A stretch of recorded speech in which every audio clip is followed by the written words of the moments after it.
男人只是看了一眼手中的牛奶盒，就瞬间想到了越狱的办法。只见他将其踩扁，然后把整个盒子展开，接着再用勺子挑出里面的一层蜡膜，最后再趁狱警不注意把蜡膜贴在密码锁上。这样一来，他们在输密码时就会留下指纹，对照指纹位置便可以知道是哪4个键了。接下来就是试密码了，可要怎么摸到密码锁呢？虽然监狱有层层防控，但这却难不到他。男人将卫生纸捏成一个小球，然后再往上面涂满牙膏。这样的小球他需要做出很多个，再用一张打湿的纸巾将其全部包裹住，就得到了一个很有粘性的大纸团。在狱警给他打开手铐吃饭时，悄悄把它塞进到小窗的锁口。这样一来，即使对方锁好了小窗，他也一下就能将其推开，接着就可以轻轻松松地摸到密码锁了。但想要逃出去，这还远远不够，他还需要满足另外2个条件：第一，要了解狱警的行动规律来找出空档；第二，就是外面要有人接应。虽然看似防守严密的监狱，却有个致命的弱点，那就是这里的禁闭室挨着一个毫无警戒的消防车库。随后，男人就故意找人打架，好让狱警把自己关进到禁闭室中。进去后，他仔细观察这里的人员布置，发现只有仅2个守卫看守，而且他们还有外出抽烟的习惯，这刚好就成为了他逃出去的空档。透过上面的铁网，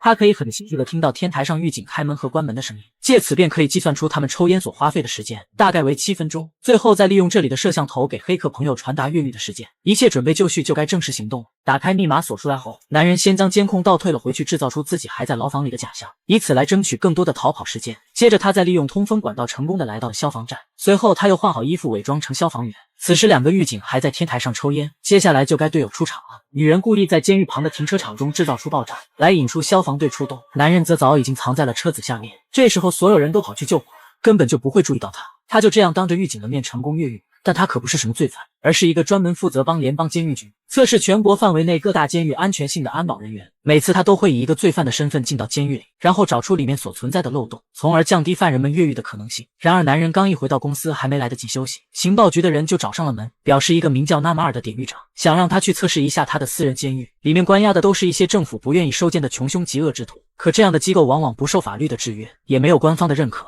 危险性极大，搞不好会死在里面。男人本不想答应，因为以前他从未测试过私人监狱，不想去冒这个险。可上司却表示对方愿意开出3倍的酬劳，面对如此诱惑，他只好选择答应。殊不知接下来会是他噩梦的开始。队友像往常一样给他弄来了一个新身份，然后又告诉他撤离代码，接着再给他的手上注射微型追踪器。最后他按照计划走到大街上等人来抓他，谁知对方竟会如此粗暴，一上车便开始对他进行全身扫描，很快就发现了那枚跟踪器。下一秒他们就用刀硬生生的将其取出来，接着又强行注射镇定剂。看到男人的行踪丢失，队友瞬间就懵了，这和原本的计划完全不一样。等他再次醒来时，已经是在一个用玻璃做成的牢房里了。在如此公开透明的环境下，犯人们上厕所都看得一清二楚，还有无数个360度无死角的移动摄像头，在他面前连有几根鼻毛都看得清清楚楚，完全没有一点的隐私可言。更夸张的是，这些牢房还是悬空的，传统挖地道的方法根本就行不通，这里的守卫也是普通监狱的好几倍，这下看他还怎么逃得出去。男人受不了了，这和方案上写的根本就不一样，所以当他见到典狱长时，立马就说出了撤离代码，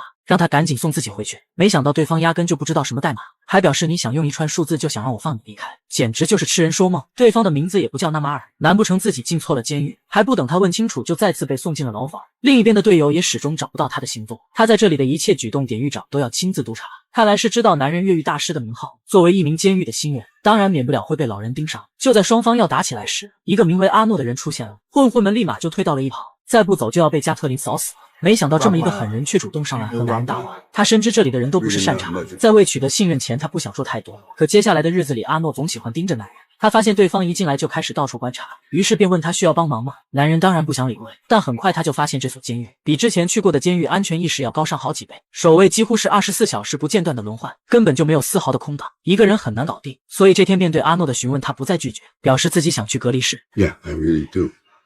Call it a favor. Okay. Good. 于是下一秒两人就扭打在了一起，很快狱警就跑了过来，随后他成功的来到了隔离室。就在他四处观察寻找漏洞的时候，突然一束强光就照射了进来，直接照得男人睁不开眼睛，而且它还不是单纯的电灯那么简单，这个装置还能加热。片刻钟后，这里就宛如岩浆地狱，不过他还是强忍痛苦在地上摸索起来，果然就发现了一处漏洞。1周后，两人又再次回到了牢房。阿诺很好奇对方以前是干什么的，但男人却表示想要知道，就帮他找一块光滑且又圆的金属块。You give me that piece of metal and might be able to get you out of here. 没想到他刚一转身离开，阿诺就悄悄告诉给了狱警。很快他就被带到了典狱长这里。可当典狱长问他时，他又什么都不说，表示自己想要画下来。对方也只好耐着性子给他递来纸笔。结果他画了半天，却只画了1人。典狱长深知他是在耍自己，便立马让手下给他一点颜色看看。他们用水管使劲的往阿诺口中灌水，想要活活灌死他。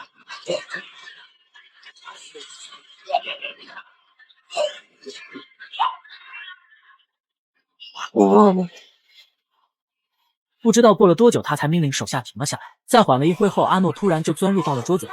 原来他是想要去拿下水稻的解开，这刚好是一块光滑且又圆的金属。当看到对方的惨状后，男人也相信了他的诚信，便把自己的身份和来这里的原因都说了出来。结果却中了某人的圈套，有人想让他永远待在这里，但他偏不信对方能困住自己这个越狱大师，自己一定会逃出去并查出这个幕后之人。经过观察，他发现这所监狱是垂直结构的，而且能听到下面有流水的声音，所以他很有可能建在某个地下裂缝或溶洞里。但不管在什么地方，最终他一定会通向地面，所以只要一直往上爬，就会有出路。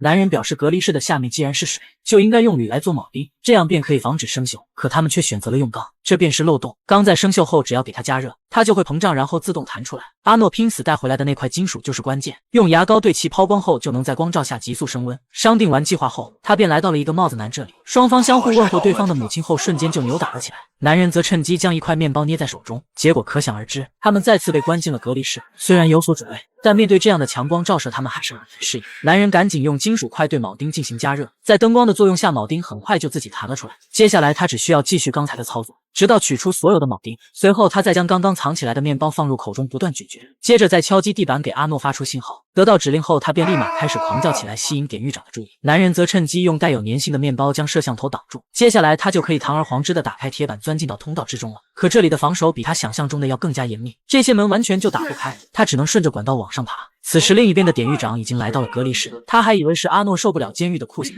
便静静的站在这里看他的笑话。这恰好给了男人逃跑的时间，可他却一个不小心弄坏了缆线，导致水管破裂，大量的水瞬间就引了进来。可等他好不容易顺着管道爬上来时，却傻眼了。因为监狱根本就不在什么所谓的裂缝中，而是在一艘巨大的货船上。难不成要从海上游回去吗？这显然不现实，何况上面还有守卫把守。没办法，他只能又折返了回去。此时大水已经蔓延到了隔离室，典狱长赶紧下令将这些犯人带回去，而另一边的男人还在奋力的往回爬，他要赶在狱警进来之前回到隔离室，否则后果不堪设想。好在他最终还是爬了回来，成功的躲过了一次危机。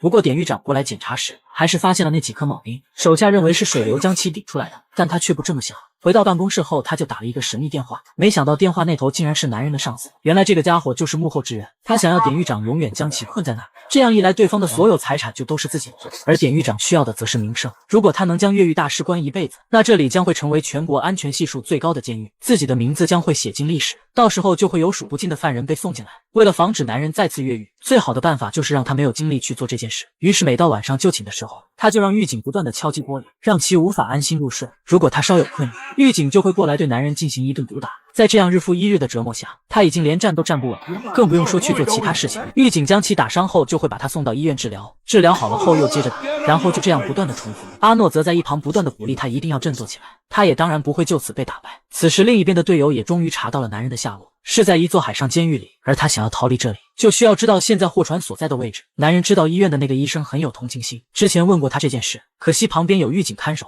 他决定再试一试，于是便让阿诺故意捅伤他，好被送进医院治疗。可面对男人的询问，医生还是很为难，因为一旦说出来自己也会小命不保。没办法，他只好用 B 计划。他先让阿诺偷偷弄来了一支笔，然后又表示他还需要后面那个眼镜男的眼睛。第二天对方就将眼镜也弄来了，不过眼镜男看起来好像有些不服气，原来他是要利用这些工具做一个6分仪来测算方位。可就在这时，监控室的一名狱警察觉到了不对，他们发现两人似乎在密谋着什么，不多时一旁的守卫就接到命令，立马抓走了。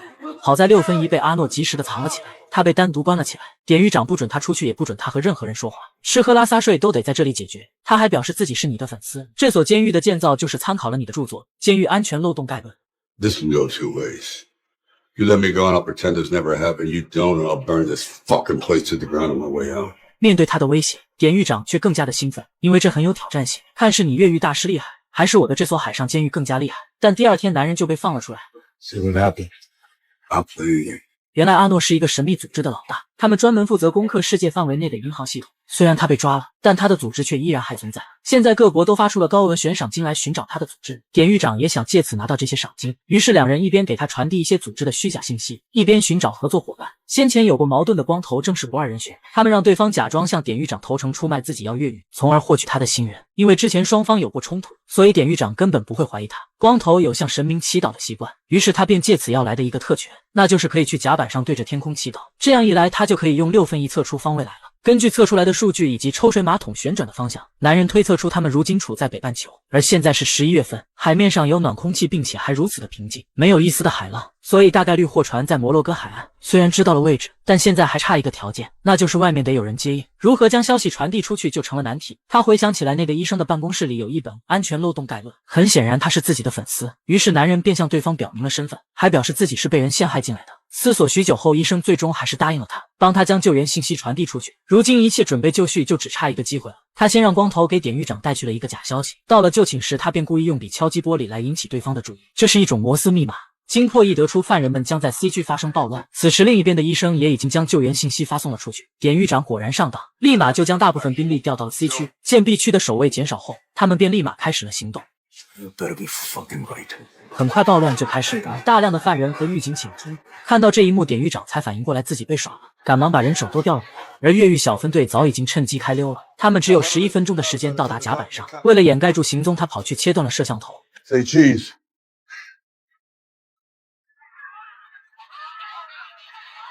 这下他们就可以放心大胆的行动了。典狱长却没有丝毫的慌张，只是下令封锁了所有的区域。就当3人顺着梯子爬到上面时，却发现这个井盖用的竟然是电子锁，根本就打不开。没办法，他们只能用折返过去，但这里的门早已经关上了。就在这时，大量的狱警追了上来，双方瞬间就爆发了枪战。虽然暂时击退了他们，可光头却不幸中弹了。3人只能选择暂时撤退。可不一会，又有大量的狱警追了上来。男人想不明白，摄像头明明都已经拆掉了，为何对方还能准确的知道自己的位置？定睛一看，才发现墙上竟然还装有行动探测器。可此时拆掉已经为时已晚。You guys gotta get up that ladder. I gotta find the engineer. Shut the power grid down. Those magnetic clocks are stayed open for about 5 seconds before the backup generator kicks in. You understand? That's all the time you're gonna have. 他深知5秒钟的时间让3人都逃出去不现实，于是他选择从另一个通道出去。为了不连累他们，光头决定留下断后。虽然阿诺不想丢下同伴，但眼下的形势也只能如此了。在对方的拼死掩护下，他成功的来到了舱门这里。现在就只需要等待男人去发动机舱，断掉所有开关了。Yeah, he's here. I'll take care of it. No, wait.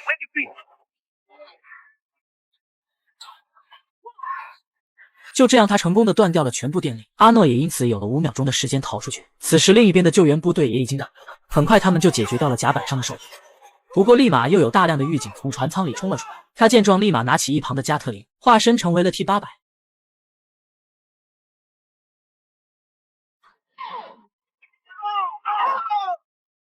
虽然人会老去，但终结者的精神永不会磨灭。此时男人已经躲到了水舱里，这就是他的逃生通道。典狱长只能在一旁无能的吼叫，让他赶紧滚出来。在电力被重新启动后，瞬间大量的水就涌进了男人这里。等他察觉时，已经为时已晚，对方顺利的被冲了出来，直升机也在这时过来接应他了。不过典狱长也不傻，一下就想明白了一切，立马就追了上来，对着男人就开始疯狂射击。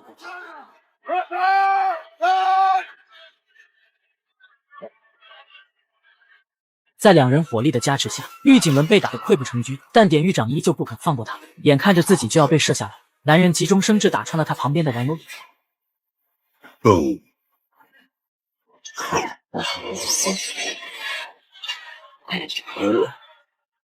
就这样，他不仅成功的逃离了这所监狱，还干掉了罪魁祸首。经历一番生死斗争后，2人终于回到了岸上。就在男人不知该如何回去时，一辆越野车就朝他们驶了过来，下来的却是情报局的那个女人。She's been the eyes and ears inside the agency. Hello, Dad. And she's also my daughter. 没想到2人竟然是一对父女。女人之所以找他，就是为了救出自己的父亲。所以进到监狱后，阿诺才会主动过来搭话。不过眼下还有一个麻烦要解决。Sleepy time, motherfucker. 等上次醒来时，已经被关在了一个集装箱里。这艘货船最终开往哪里就不得而知了。